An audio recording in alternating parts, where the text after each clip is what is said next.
Bienvenue dans cette nouvelle vidéo inspirée du chapitre 3 du livre « Le livre du bonheur ». Aujourd'hui, nous allons explorer le concept de la « pensée germe » et découvrir comment nos pensées influencent directement notre réalité. Prépare-toi à apprendre comment semer des pensées positives pour récolter les fruits du bonheur et du succès. Rien autour de toi n'existe sans avoir d'abord été une pensée. Tu ne fais rien sans l'avoir pensé au préalable. Cette vidéo que tu regardes n'aurait pas vu le jour sans avoir été d'abord une idée, un projet.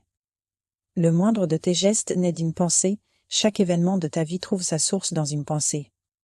Même les fonctions automatiques de ton corps sont influencées par tes pensées, une pensée anxieuse peut perturber ta digestion, une idée d'oppression peut altérer ta respiration.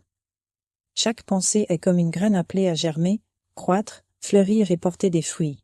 Mais que font la plupart des gens ? Ils agissent comme un jardinier insensé qui sèmerait des mauvaises herbes et s'étonnerait de ne pas récolter du blé. Tu sèmes des pensées de pauvreté, de discorde, de maladie, et tu t'étonnes de ne pas récolter le bonheur. Tu n'es pas satisfait de ta vie, de ton jardin intérieur. Il est envahi par les ronces, improductif, aride. Tu accuses le destin.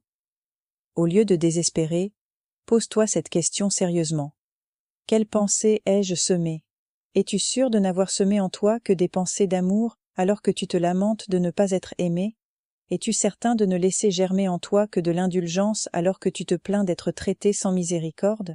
Peux-tu dire loyalement que tu as semé des pensées de succès alors que ta vie est un échec perpétuel ? Tout commence par notre pensée.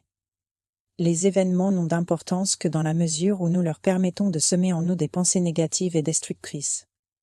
Connais-tu un champion de quoi que ce soit qui se présente à une épreuve avec la certitude d'échouer ? Les sportifs le savent, après une défaite, il faut rapidement reprendre le dessus pour ne pas laisser l'idée de l'échec s'enraciner. Fais de même. Reconnais que ceux dont tu admires la réussite gardent une espérance inébranlable même dans les difficultés. Imagine ton monde intérieur comme un champ où chaque pensée va germer. Contrôle les sentiments et les idées qui te traversent. Quel fruit cette pensée va-t-elle donner ? Si ces fruits ne sont pas ceux que tu souhaites récolter, arrache sans hésitation la mauvaise graine et remplace-la par la pensée opposée. Une douce obstination transformera plus vite que tu ne le penses un désert broussailleux en un magnifique verger.